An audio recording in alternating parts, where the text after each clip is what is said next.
വടകരയിൽ പി ജയരാജനെ മത്സരിപ്പിച്ച് കളം പിടിക്കാൻ സിപിഎം സംസ്ഥാന സെക്രട്ടേറിയറ്റ് അംഗങ്ങളായ പി രാജീവ് എറണാകുളത്തും കെ എൻ ബാലഗോപാൽ കൊല്ലത്തും സ്ഥാനാർത്ഥികളാകും.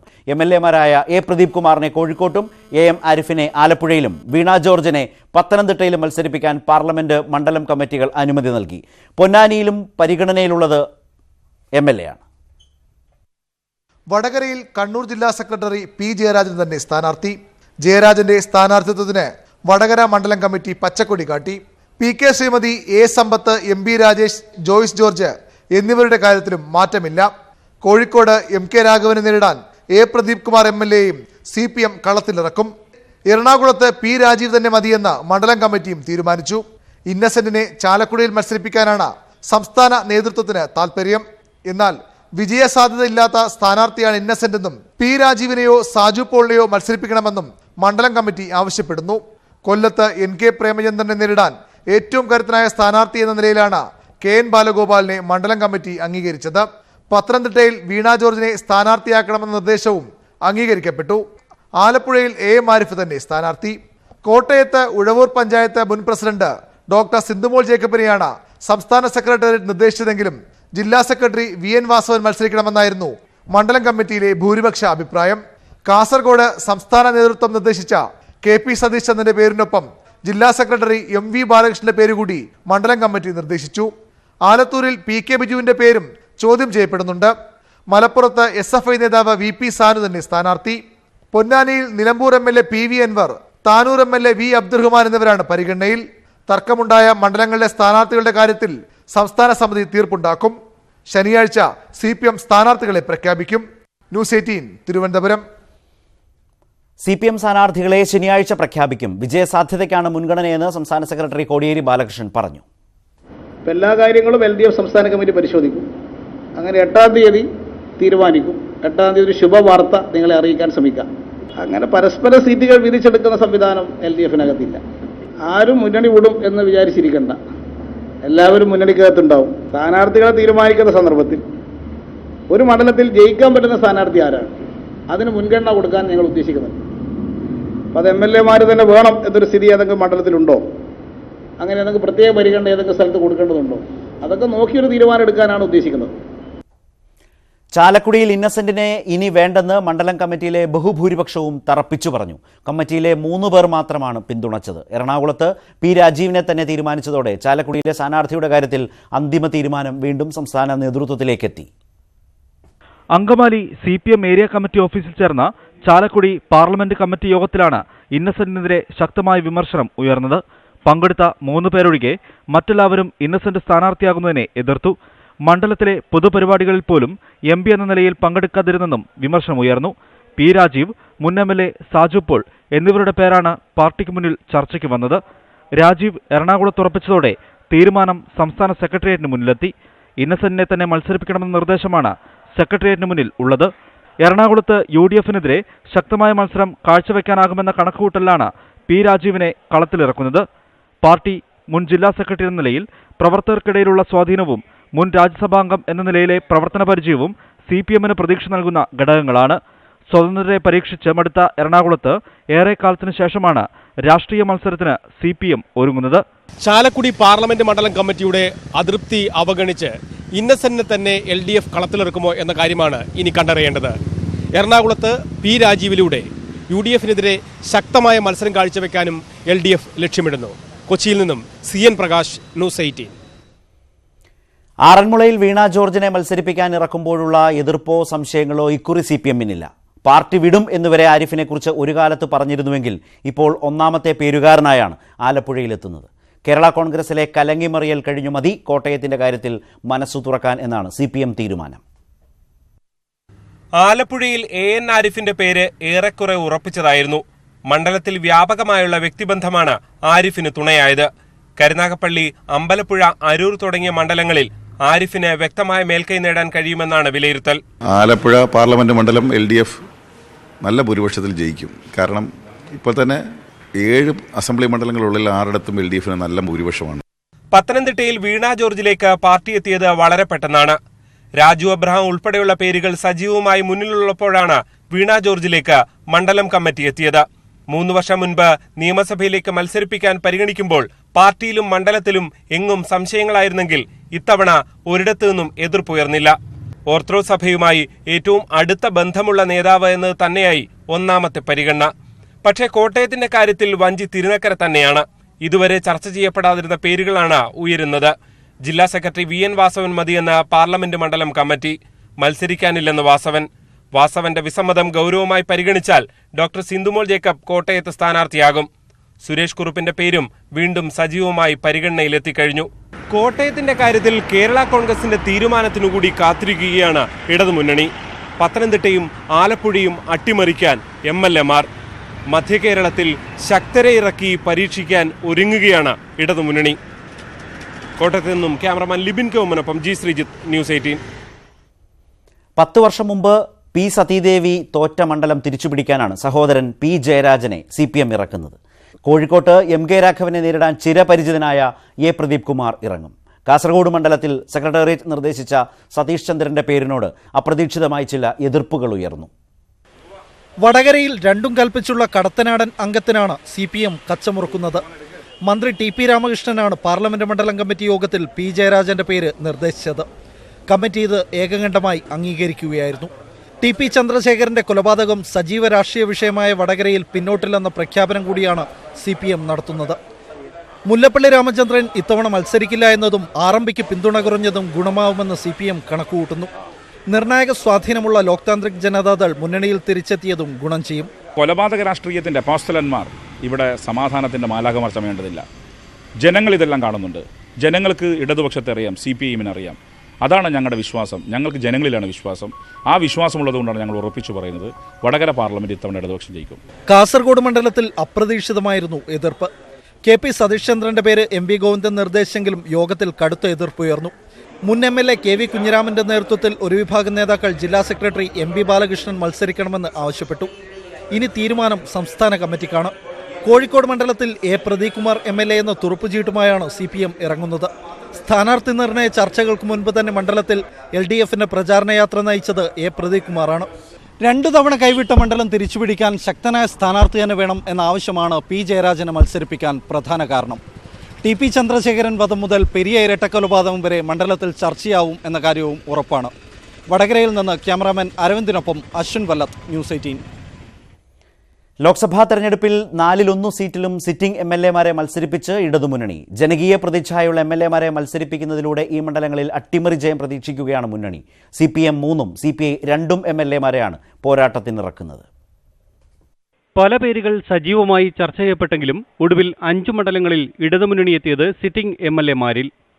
വിജയസാധ്യതയാണ് ഈ തീരുമാനത്തിന് പിന്നിലെന്ന് പറയുമ്പോഴും കാരണങ്ങൾ വേറെയുമുണ്ട്. ഇടതു പാർട്ടികൾക്ക് പ്രതീക്ഷ വയ്ക്കാൻ കേരളം പോലെ മറ്റൊരു സംസ്ഥാനവുമില്ല. അതുകൊണ്ട് തന്നെ പരമാവധി സീറ്റും വോട്ടും ഉറപ്പാക്കണമെന്ന് കേന്ദ്ര നേതൃത്വത്തിന്റെ നിർദ്ദേശവുമുണ്ട്. സ്ഥാനാർത്ഥികളെ തീരുമാനിക്കുന്ന സന്ദർഭത്തിൽ ഒരു മണ്ഡലത്തിൽ ജയിക്കാൻ പറ്റുന്ന സ്ഥാനാർത്ഥി ആരാണ്, അതിന് മുൻഗണന കൊടുക്കാൻ ഞങ്ങൾ ഉദ്ദേശിക്കുന്നത്.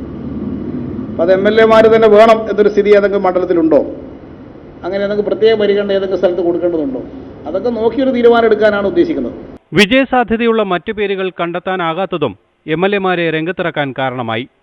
കമ്മ്യൂണിസ്റ്റ് പാർട്ടികൾക്ക് വൈകാരിക അടുപ്പമുള്ള മണ്ഡലമാണ് ആലപ്പുഴ. എന്നാൽ 4 തവണ മാത്രമാണ് അവിടെ ഇടത് സ്ഥാനാർത്ഥി ജയിച്ചിട്ടുള്ളത്. തുടർച്ചയായ 3ാം വിജയം തേടുന്ന KC വേണുഗോപാൽ എന്ന കോൺഗ്രസിന്റെ ദേശീയ നേതാവിനെ തടയാൻ അരൂർ MLA AM ആരിഫിനെ പോലെ മറ്റൊരാൾ ഇല്ല എന്ന് പാർട്ടി കണക്കുകൂട്ടുന്നു. ശബരിമല സമരങ്ങൾക്ക് ശേഷം പത്തനംതിട്ട തിരിച്ചുപിടിക്കേണ്ടതും അഭിമാന പ്രശ്നമായി. സാമുദായിക സാഹചര്യങ്ങൾ കൂടി പരിഗണിക്കുമ്പോൾ ആറന്മുള MLA വീണ ജോർജിന് ശക്തമായ മത്സരം കാഴ്ചവെക്കാൻ കഴിയുമെന്നാണ് കണക്കുകൂട്ടൽ. കോഴിക്കോട്ട് 3 ടൈം തുടർച്ചയായി MLA-ആയ പ്രദീപ് കുമാറിന്റെ മികച്ച പ്രതിച്ഛായ ഗുണം ചെയ്യുമെന്നാണ് പ്രതീക്ഷ. തിരുവനന്തപുരത്ത് ജയിക്കാനാകാത്ത പാർട്ടിയെന്ന നാണക്കേട് മാറ്റുക മാത്രമല്ല, പേയ്മെന്റ് സീറ്റ് എന്ന ചീത്തപ്പേര് മറക്കാനും CPIക്ക് വിജയം അനിവാര്യം. പരാജയമറിയാത്ത മുതിർന്ന നേതാവ് C ദിവാകരന് അവസരം ലഭിച്ചത് അങ്ങനെയാണ്. ചിറ്റയം ഗോപകുമാറിന്റെ ജനപ്രീതി മാവേലിക്കരയിലും അട്ടിമറി വിജയം കൊണ്ടുവരുമെന്ന് CPI പ്രതീക്ഷിക്കുന്നു. കഴിഞ്ഞ ലോക്സഭാ തെരഞ്ഞെടുപ്പിൽ 2 സിറ്റിംഗ് MLA-മാരെ ഇറക്കിയുള്ള പരീക്ഷണം പാടെ പാളിയിരുന്നു എന്നതും പ്രസക്തം. കൊല്ലത്ത് MA ബേബിയും കോട്ടയത്ത് മാത്യു ടി തോമസും ദയനീയമായി പരാജയപ്പെട്ടു. News 18 തിരുവനന്തപുരം. ലോക്സഭാ തെരഞ്ഞെടുപ്പിൽ മുസ്ലിം ലീഗിനും കേരള കോൺഗ്രസ് എമ്മിനും കൂടുതൽ സീറ്റില്ല. ലഭിക്കുന്ന ഏക സീറ്റിൽ മത്സരിക്കുമെന്ന് പി ജെ ജോസഫ് നിലപാട് കടുപ്പിച്ചതോടെ കേരള കോൺഗ്രസ് എമ്മിൽ പ്രതിസന്ധി കൂടുതൽ രൂക്ഷമായി. 2 സീറ്റ് എന്ന നിർദ്ദേശം മുസ്ലിം ലീഗ് തത്വത്തിൽ അംഗീകരിച്ചു. 2 സീറ്റ് വേണമെന്ന കേരള കോൺഗ്രസ് എമ്മിന്റെ വാദവും 3 സീറ്റ് എന്ന മുസ്ലിം ലീഗിന്റെ ആവശ്യവും കോൺഗ്രസ് അംഗീകരിക്കില്ല. കേരള കോൺഗ്രസുമായുള്ള അന്തിമ ഉഭയകക്ഷി ചർച്ചയിൽ കോൺഗ്രസ് മുന്നോട്ടുവെച്ച ഈ നിർദ്ദേശം അംഗീകരിക്കാനാണ് കേരള കോൺഗ്രസിലെ ധാരണ. കോട്ടയത്ത് ആര് സ്ഥാനാർത്ഥിയാകണം എന്ന കാര്യത്തിൽ മാത്രമാണ് ഇനി തർക്കം. ഏക സീറ്റിൽ താൻ മത്സരിക്കുമെന്ന നിലപാടിൽ പി ജെ ജോസഫ് ഉറച്ചു നിൽക്കുകയാണ്. പാർട്ടി സീറ്റ് നൽകിയാൽ എല്ലാം ഭംഗിയായിട്ട് തീരുന്ന സ്ഥിതിയാണല്ലോ. ജോസഫ് ഇങ്ങനെ ഉറച്ചു നിൽക്കുമ്പോഴും പൊതുസമ്മതൻ എന്ന നിർദ്ദേശമാണ് മാണി ഗ്രൂപ്പ് മുന്നോട്ട് വയ്ക്കുന്നത്. നാളെ ചേരുന്ന പാർലമെന്ററി പാർട്ടി യോഗത്തിൽ അന്തിമ തീരുമാനം ഉണ്ടാകും. 3ാം സീറ്റില്ലെന്ന കോൺഗ്രസ് നിലപാട് അംഗീകരിക്കാൻ തന്നെയാണ് മുസ്ലിം ലീഗിന്റെയും തീരുമാനം. 9-ന് ചേരുന്ന പ്രവർത്തക സമിതി യോഗത്തിന്റെ അംഗീകാരം മാത്രമാണ് ഇനി ശേഷിക്കുന്നത്. അതുവരെ ചർച്ച തുടരും. UDF ആയിട്ട് തുടർന്ന് ഒന്നുകൂടി ചർച്ച ചെയ്യാനുള്ള സാധ്യത ഉണ്ട്. സാധ്യതയുണ്ട്. ജോസഫ് മത്സരിച്ചാൽ കേരള കോൺഗ്രസ് എം വീണ്ടും പിളർപ്പിലേക്ക് നീങ്ങിയേക്കും. ഇത് ഒഴിവാക്കാനുള്ള ശ്രമം മറ്റന്നാൾ നടക്കുന്ന UDF യോഗത്തിലുണ്ടാകും. News desk, news 18. ലോക്സഭാ തെരഞ്ഞെടുപ്പിൽ പത്തനംതിട്ടയിൽ മത്സരിക്കുമെന്ന് PC ജോർജ്. 20 പാർലമെന്റ് മണ്ഡലങ്ങളിലും സ്ഥാനാർത്ഥികളെ നിർത്തും. പി ജെ ജോസഫ് സ്ഥാനാർത്ഥിയായാൽ പിന്തുണയ്ക്കും. സഹകരിക്കാമെന്ന് കോൺഗ്രസിന് കത്ത് നൽകിയിട്ടും ഇതുവരെ മറുപടി നൽകാനുള്ള മാന്യത കാണിച്ചില്ലെന്നും ജോർജ് പറഞ്ഞു.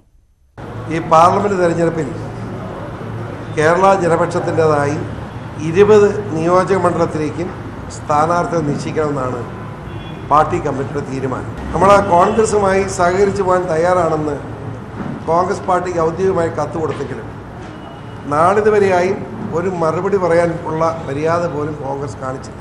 കോട്ടയം പാർലമെന്റ് നിയോജകത്തിൽ മാത്രം ശ്രീ പി ജെ ജോസഫ് നിൽക്കുന്നെങ്കിൽ ജോസഫിന് പിന്തുണ കൊടുക്കും. ലോക്സഭാ തെരഞ്ഞെടുപ്പിനൊപ്പം മഞ്ചേശ്വരം നിയമസഭാ ഉപതെരഞ്ഞെടുപ്പിനും വഴിയൊരുങ്ങുന്നു. മഞ്ചേശ്വരം തെരഞ്ഞെടുപ്പ് കേസ് പിൻവലിക്കാൻ കെ സുരേന്ദ്രൻ ഹൈക്കോടതിയിൽ ഹർജി നൽകി. എതിർകക്ഷികൾ വൻ സ്വാധീനമുള്ളവരാണ്. അതിനാൽ സാക്ഷികളുടെ വിലാസം കണ്ടെത്താൻ കഴിയുന്നില്ലെന്നും സുരേന്ദ്രൻ സമർപ്പിച്ച ഹർജിയിൽ ആരോപിക്കുന്നു.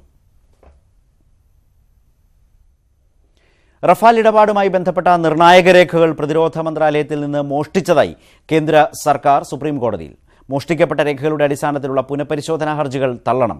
രേഖകൾ മോഷ്ടിക്കപ്പെട്ടതാണെങ്കിലും പരിശോധിക്കുന്നതിന് തടസ്സമില്ലെന്ന് കോടതി വ്യക്തമാക്കി. അഴിമതി പോലുള്ള ഗുരുതരമായ കുറ്റകൃത്യങ്ങൾ ദേശസുരക്ഷയുടെ മറവിൽ മൂടിവെക്കാൻ കഴിയുമോ എന്നും സുപ്രീം കോടതി ചോദിച്ചു. റഫാൽ ഇടപാടിൽ CBI അന്വേഷണം വേണ്ടെന്ന വിധി പുനഃപരിശോധിക്കണമെന്നാവശ്യപ്പെട്ട് നൽകിയ ഹർജി പരിഗണിക്കുകയാണ് സുപ്രീം കോടതിയിലെ കേന്ദ്ര സർക്കാരിന്റെ അവകാശവാദം. ഇടപാടിൽ സംശയമുന്നയിച്ച് പുതുതായി വന്ന റിപ്പോർട്ടുകളിൽ പറയുന്ന രേഖകൾ പ്രതിരോധ മന്ത്രാലയത്തിൽ നിന്ന് മോഷ്ടിച്ചതാണെന്ന് അറ്റോർണി ജനറൽ പറഞ്ഞു. മന്ത്രാലയം ആഭ്യന്തര അന്വേഷണം നടത്തി. 2 മാധ്യമ സ്ഥാപനങ്ങൾക്കും ഒരഭിഭാഷകനുമെതിരെ ക്രിമിനൽ കേസെടുക്കും. രാജ്യസുരക്ഷ പരിഗണിച്ച് മോഷ്ടിച്ച രേഖകൾ ആസ്പദമാക്കിയുള്ള പുനഃപരിശോധനാ ഹർജികൾ തള്ളണം. റഫാൽ വിമാനങ്ങൾ രാജ്യത്തിന് അടിയന്തരമായി ആവശ്യമുണ്ട്. പാകിസ്ഥാന്റെ കൈവശമുള്ള F-16 വിമാനങ്ങളെ നേരിടാൻ റഫാൽ വേണമെന്നും AG KK വേണുഗോപാൽ വാദിച്ചു. പുനഃപരിശോധനാ ഹർജി തള്ളാൻ കേന്ദ്ര സർക്കാർ ഉന്നയിച്ച വാദങ്ങളെ കോടതിയും ഹർജിക്കാരും ഒരുപോലെ ചോദ്യം ചെയ്തു. ഭീഷണിപ്പെടുത്താനാണ് കേന്ദ്ര ശ്രമമെന്ന് ഹർജി നൽകിയ പ്രശാന്ത് ഭൂഷൺ. രാജ്യസുരക്ഷ പറഞ്ഞ് അഴിമതി മൂടിവയ്ക്കാനാകുമോ എന്ന് ജസ്റ്റിസ് KM ജോസഫ്. ബൊഫോഴ്സ് ഇടപാടിലും കേന്ദ്രം ഇതേ നിലപാട് സ്വീകരിക്കുമോ എന്നും കോടതിയുടെ ചോദ്യം. മോഷ്ടിക്കപ്പെട്ട രേഖകളും പ്രസക്തമെന്ന് കണ്ടാൽ പരിശോധിക്കാമെന്ന് സുപ്രീം കോടതി വിധിയുണ്ട്. രേഖകൾ മോഷണം പോയെങ്കിൽ അതിനെതിരെ സർക്കാർ നടപടിയെടുക്കുകയാണ് വേണ്ടതെന്ന് ജസ്റ്റിസ് SK കൗൾ. രേഖകൾ മോഷ്ടിച്ചോ എങ്കിൽ എന്ത് നടപടിയെടുത്തു എന്ന് വ്യക്തമാക്കി പ്രതിരോധ സെക്രട്ടറി നാളെ സത്യവാങ്മൂലം നൽകണമെന്ന് കോടതി ഉത്തരവിട്ടു. പുനഃപരിശോധനാ ഹർജിയിൽ മാർച്ച് 14-ന് വാദം തുടരും. M Unnikrishnan, news 18, Delhi. ഇന്ത്യക്കെതിരെ പാകിസ്ഥാൻ F-16 വിമാനം ഉപയോഗിച്ചത് പരിശോധിച്ചു വരികയാണെന്ന് അമേരിക്ക. പാകിസ്ഥാൻ F-16 ഉപയോഗിച്ചതിന്റെ തെളിവുകൾ ഇന്ത്യ കൈമാറി. അതിർത്തിയിൽ ഇന്നും പാകിസ്ഥാൻ വെടിനിർത്തൽ കരാർ ലംഘിച്ചു. F-16 വിമാനത്തിൽ നിന്ന് തൊടുക്കാവുന്ന അംറാം മിസൈലിന്റെ തെളിവുകൾ അമേരിക്കയ്ക്ക് ഇന്ത്യ കൈമാറി. ദേശീയ സുരക്ഷാ ഉപദേഷ്ടാവ് അജിത് ഡോവൽ അമേരിക്കൻ ദേശീയ ഉപദേഷ്ടാവ് ജോൺ ബോൾട്ടനോട് കാര്യങ്ങൾ വിശദീകരിച്ചതായാണ് റിപ്പോർട്ടുകൾ. ഇന്ത്യക്കെതിരെ പാകിസ്ഥാൻ US നിർമ്മിത F-16 വിമാനം ഉപയോഗിച്ചതിനെക്കുറിച്ച് വിശദമായി പരിശോധിച്ചു വരികയാണെന്ന് വൈറ്റ് ഹൌസ് വക്താവ് റോബർട്ട് പല്ലാഡിനോ അറിയിച്ചു. ഇപ്പോഴൊന്നും ഉറപ്പിച്ചു പറയാനാകില്ലെന്നും കൂടുതൽ പരിശോധനകൾക്ക് ശേഷം മാത്രമേ ഇക്കാര്യം സ്വീകരിക്കാനാകൂവെന്നും പല്ലാഡിനോ വ്യക്തമാക്കി. ഭീകരവിരുദ്ധ നീക്കങ്ങൾക്ക് മാത്രമേ F-16 യുദ്ധവിമാനങ്ങൾ ഉപയോഗിക്കാനാകൂവെന്നാണ് അമേരിക്കയും പാകിസ്ഥാനും തമ്മിലുള്ള കരാർ. അന്താരാഷ്ട്ര സമൂഹത്തിന്റെ ശക്തമായ സമ്മർദ്ദത്തെ തുടർന്ന് ഭീകര സംഘടനയായ ജമാഅത്ത് ഉദ്ദവയെ പാകിസ്ഥാൻ നിരോധിച്ചിരുന്നു. മസൂദ് അസറിന്റെ സഹോദരനടക്കം 44 ഭീകരരെ കരുതൽ തടങ്കലിലാക്കാനും പാകിസ്ഥാൻ തയ്യാറായി. അതിനിടെ അതിർത്തിയിൽ പാകിസ്ഥാൻ ഇന്നും പ്രകോപനം തുടർന്നു. ഇന്ത്യൻ സൈനിക ക്യാമ്പുകൾക്ക് നേരെ 3 തവണ പാകിസ്ഥാൻ വെടിവെച്ചു. രജൌരി ജില്ലയിലെ സുന്ദർബനി സെക്ടറിൽ പുലർച്ചെ 4:30 വരെ വെടിനിർത്തൽ കരാർലംഘനമുണ്ടായെന്നാണ് റിപ്പോർട്ട്. ഇന്ത്യൻ സൈന്യം ശക്തമായ തിരിച്ചടി നൽകി. News desk, news 18. അയോധ്യ തർക്കം മധ്യസ്ഥതയിലൂടെ പരിഹരിക്കുന്നത് സംബന്ധിച്ച് ഉത്തരവിടാനൊരുങ്ങി സുപ്രീം കോടതി. മധ്യസ്ഥ സംഘത്തിൽ ആരൊക്കെ വേണമെന്ന് നിർദ്ദേശിക്കാൻ കക്ഷികൾക്ക് നിർദ്ദേശം നൽകി. മുൻ ചീഫ് ജസ്റ്റിസുമാരായ ദീപക് മിശ്ര, JS കഹാർ അടക്കമുള്ള പേരുകളാണ് മധ്യസ്ഥരായി ഹിന്ദു കക്ഷികൾ നിർദ്ദേശിച്ചത്. മധ്യസ്ഥ ചർച്ചയെ മുസ്ലിം കക്ഷികൾ അനുകൂലിച്ചപ്പോൾ ഹിന്ദു കക്ഷികളും ഉത്തർപ്രദേശ് സർക്കാരും ആദ്യം ശക്തമായി എതിർത്തിരുന്നു. അയോധ്യ തർക്കം മതപരവും വൈകാരികവുമായ വിഷയമായതിനാൽ ചർച്ചയിലൂടെ മാത്രമേ പരിഹാരം കാണാനാകൂവെന്നാണ് സുപ്രീം കോടതി ഭരണഘടനാ ബെഞ്ചിലെ ഭൂരിപക്ഷ നിലപാട്. ഇക്കാര്യത്തിൽ തീരുമാനമെടുക്കുന്നതിനായി കോടതി 45 മിനിറ്റോളം കക്ഷികളുടെ വാദം കേട്ടു. രാമന്റെ ജന്മസ്ഥലത്തിൽ വിട്ടുവീഴ്ച സാധ്യമല്ല. മുസ്ലിങ്ങൾ തർക്കഭൂമിക്ക് പുറത്ത് പള്ളി പണിയുക എന്നത് മാത്രമാണ് പരിഹാരമാർഗമെന്ന് രാംലല്ല അറിയിച്ചു. ഉത്തരവിന് മുമ്പ് മധ്യസ്ഥതയെപ്പറ്റി പൊതുജനങ്ങൾക്ക് അറിയിപ്പ് നൽകി ഉത്തരവിറക്കണമെന്നായിരുന്നു ഹിന്ദു മഹാസഭയുടെ ആവശ്യം. എന്നാൽ മധ്യസ്ഥതയെ അനുകൂലിച്ച മുസ്ലിം കക്ഷികൾ എല്ലാ കക്ഷികളുടെയും സമ്മതം ആവശ്യമില്ലെന്ന നിലപാടെടുത്തു. പൊതുജനങ്ങൾക്ക് നോട്ടീസ് നൽകാൻ വിസമ്മതിച്ച കോടതി മധ്യസ്ഥ ശ്രമം സംബന്ധിച്ച് ഉത്തരവിറക്കുമെന്നറിയിച്ചു. ബാബർ ചെയ്ത കാര്യങ്ങളിൽ കോടതിക്ക് നിയന്ത്രണമില്ല. ചരിത്രത്തെ ആർക്കും റദ്ദാക്കാൻ കഴിയില്ല. തർക്കം എങ്ങനെ പരിഹരിക്കാമെന്നത് മാത്രമാണ് കോടതിയുടെ ലക്ഷ്യമെന്നും ജസ്റ്റിസ് SA ബോബ്ഡെ പറഞ്ഞു. എന്നാൽ മധ്യസ്ഥ ചർച്ച നല്ലതാണെന്ന് സമ്മതിച്ചെങ്കിലും അയോധ്യ കേസിൽ അതിന്റെ ഫലപ്രാപ്തിയെപ്പറ്റി 5-അംഗ ബെഞ്ചിലെ ജസ്റ്റിസ് ചന്ദ്രചൂഡ് സംശയമുന്നയിച്ചു. കേസിലെ രേഖകളുടെ ആധികാരികത പരിശോധിക്കുന്നതിനായി 6 ആഴ്ചത്തെ സാവകാശമാണ് കക്ഷികൾക്ക് കോടതി നൽകിയിട്ടുള്ളത്. മധ്യസ്ഥതയ്ക്കാണ് തീരുമാനമെങ്കിൽ ഇതിനിടയിലായിരിക്കും ആ നീക്കങ്ങൾ. ചർച്ചകളിൽ പുരോഗതിയില്ലെങ്കിൽ അന്തിമവാദം നിശ്ചയിച്ചതുപോലെ തന്നെ കേൾക്കും. സുപ്രീം കോടതിയിൽ നിന്നും ക്യാമറമാൻ ബിനു ബേസിലിനൊപ്പം M. ഉണ്ണികൃഷ്ണൻ, ന്യൂസ് 18. കർഷകരെടുത്ത എല്ലാ വായ്പകളുടെയും ജപ്തി നടപടികൾ ഡിസംബർ 31 വരെ നിർത്തിവെക്കുമെന്ന് ബാങ്കുകളുടെ ഉറപ്പ്. കർഷകർക്ക് മേൽ സർഫാസി നിയമം ചുമത്തില്ലെന്നും മുഖ്യമന്ത്രിയുടെ അധ്യക്ഷതയിൽ ചേർന്ന ബാങ്ക് പ്രതിനിധികളുടെ യോഗത്തിൽ തീരുമാനമായി. കർഷക ആത്മഹത്യകളുടെ പശ്ചാത്തലത്തിൽ സർക്കാർ എടുത്ത തീരുമാനങ്ങൾക്ക് ബാങ്കേഴ്സ് സമിതിയുടെ പൂർണ്ണ അംഗീകാരം. ജപ്തി നടപടികൾ ഡിസംബർ 31 വരെ പൂർണ്ണമായും നിർത്തിവെക്കും. കർഷകർക്ക് മേൽ സർഫാസി നിയമം ഉപയോഗിക്കില്ല. കൃഷി മാത്രം ഉപജീവനമാർഗമായുള്ള കർഷകരുടെ എല്ലാത്തരം വായ്പകളും മൊറട്ടോറിയം പരിധിയിൽ ഉൾപ്പെടുത്തി. കർഷകരുടെ കടത്തിന്റെ മുകളിൽ സഹകരണ സ്ഥാപനങ്ങൾ, KSFE, അതുപോലെ തന്നെ പൊതുമേഖലാ ബാങ്കുകൾ, വാണിജ്യ ബാങ്കുകൾ അടക്കമുള്ള എല്ലാ ധനകാര്യ സ്ഥാപനങ്ങളും കർഷകർക്ക് മേലുള്ള കാർഷിക ലോണുകൾക്കും കാർഷികേതര ലോണുകൾക്കും മേൽ നടത്തിക്കൊണ്ടിരിക്കുന്ന എല്ലാ ജപ്തി നടപടി അടക്കമുള്ള കാര്യങ്ങൾ അടിയന്തരമായി നിർത്തിവെക്കാനാണ് ഇപ്പോൾ ഇന്ന് SLBCയിൽ മുഖ്യമന്ത്രി നിർദ്ദേശം കൊടുത്തിരിക്കുന്നത്. അത് അവർ സ്വീകരിച്ചിട്ടുണ്ട്. ജപ്തി നടപടികൾ ഒഴിവായെങ്കിലും പിഴപ്പലിശ അടക്കമുള്ള അധിക ബാധ്യത കർഷകർക്ക് പ്രതിസന്ധിയാകുന്നതായി പരാതിയുണ്ട്.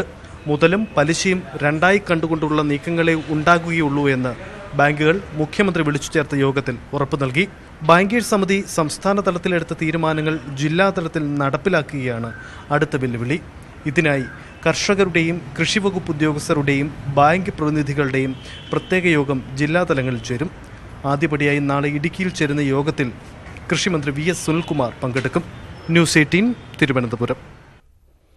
ഇടുക്കി ജില്ലയിലെ കർഷക ആത്മഹത്യകൾ തടയാൻ നടപടി ആവശ്യപ്പെട്ട് പ്രതിപക്ഷ നേതാവ് രമേശ് ചെന്നിത്തല ഉപവസിച്ചു. വായ്പകളുടെ മൊറട്ടോറിയത്തിന്റെ കാലാവധി നീട്ടിയത് കർഷകരെ കബളിപ്പിക്കാനാണ്. പ്രതിസന്ധി ചർച്ച ചെയ്യാൻ പ്രത്യേക നിയമസഭാ സമ്മേളനം വിളിക്കണമെന്നും പ്രതിപക്ഷ നേതാവ് കട്ടപ്പനയിൽ ആവശ്യപ്പെട്ടു. തിരുവനന്തപുരം വിമാനത്താവളം അദാനിക്ക് നൽകുന്നതിനെതിരെ സംസ്ഥാന സർക്കാർ ഹൈക്കോടതിയെ സമീപിച്ചു. വിമാനത്താവളത്തിന്റെ 258 ഏക്കർ ഭൂമി സംസ്ഥാന സർക്കാരിന്റെ ഉടമസ്ഥതയിലുള്ളതാണെന്ന് സർക്കാർ കോടതിയെ അറിയിച്ചു. കേന്ദ്ര സർക്കാർ സംസ്ഥാനത്തിന് നൽകിയ ഉറപ്പുകൾ ലംഘിച്ചാണ് സ്വകാര്യവത്കരണ നീക്കമെന്ന് സംസ്ഥാന സർക്കാർ ഹൈക്കോടതിയെ അറിയിച്ചു.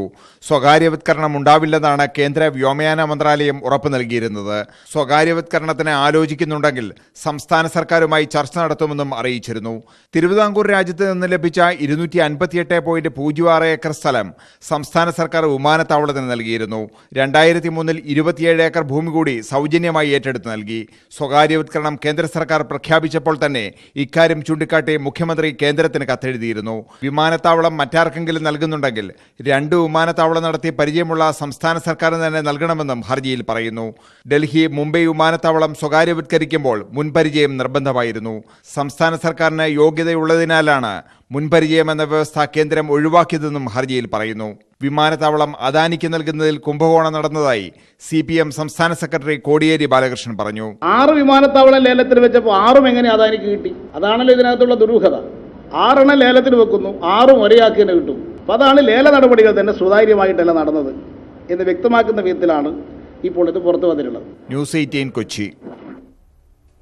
നോട്ടീസ് നൽകാതെ ഹർത്താൽ നടത്തിയ യൂത്ത് കോൺഗ്രസിനും കാസർഗോഡ് DCCക്കും ഹൈക്കോടതിയുടെ രൂക്ഷ വിമർശനം. നോട്ടീസ് നൽകുന്നത് അക്രമം നടത്താനുള്ള അനുമതിയല്ലെന്നും കോടതി ഓർമ്മിപ്പിച്ചു. ഹർത്താലിനെ അംഗീകരിക്കുന്നില്ലെന്ന് കാണിച്ച് പാണക്കാട് ഹൈദരലി ശിഹാബ് തങ്ങൾ സത്യവാങ്മൂലം നൽകി. പെരിയ ഇരട്ടക്കൊലപാതകത്തിലെ ഹർത്താലിന്റെ പേരിൽ എടുത്ത കോടതിയലക്ഷ്യ കേസിലാണ് ഹൈക്കോടതി പരാമർശം. മുൻകൂർ നോട്ടീസ് നൽകണമെന്ന ഇടക്കാല ഉത്തരവിനെക്കുറിച്ച് അറിയില്ലായിരുന്നുവെന്ന് ഹർത്താലിന് ആഹ്വാനം ചെയ്ത യൂത്ത് കോൺഗ്രസ് സംസ്ഥാന പ്രസിഡന്റ് ഡീൻ കുര്യാക്കോസും UDF കാസർഗോഡ് ജില്ലാ നേതാക്കളും കോടതിയെ അറിയിച്ചു. ഇത് മതിയായ കാരണമല്ലെന്നായിരുന്നു കോടതിയുടെ മറുപടി. കേരളത്തിലെ ഹർത്താലുകൾ ബന്ദായി മാറുകയാണെന്ന് സർക്കാർ കോടതിയെ അറിയിച്ചു. അടുത്ത തവണ കേസ് പരിഗണിക്കുമ്പോൾ നേരിട്ട് ഹാജരാകുന്നതിൽ നിന്ന് ഡീനിനെയും UDF നേതാക്കളെയും ഒഴിവാക്കി. ഞാൻ കൺസേൺഡ് പാർട്ടിയുമല്ല, അതിനകത്ത് വിവിധ രാഷ്ട്രീയ കക്ഷികളെ പാർട്ടിയാക്കിയിട്ടുണ്ട്. ഞാൻ യൂത്ത് കോൺഗ്രസിന്റെ സ്റ്റേറ്റ് പ്രസിഡന്റാണ്. ഞാൻ കൺസേൺഡ് പാർട്ടിയല്ല. അതാണ് നമ്മൾ ഹർത്താലിനെ അനുകൂലിക്കുന്നില്ലെന്ന് ചൂണ്ടിക്കാട്ടി മുസ്ലിം ലീഗ് സംസ്ഥാന അധ്യക്ഷൻ പാണക്കാട് ഹൈദരലി ശിഹാബ് തങ്ങളും സത്യവാങ്മൂലം സമർപ്പിച്ചു. ന്യൂസ് 18 കൊച്ചി.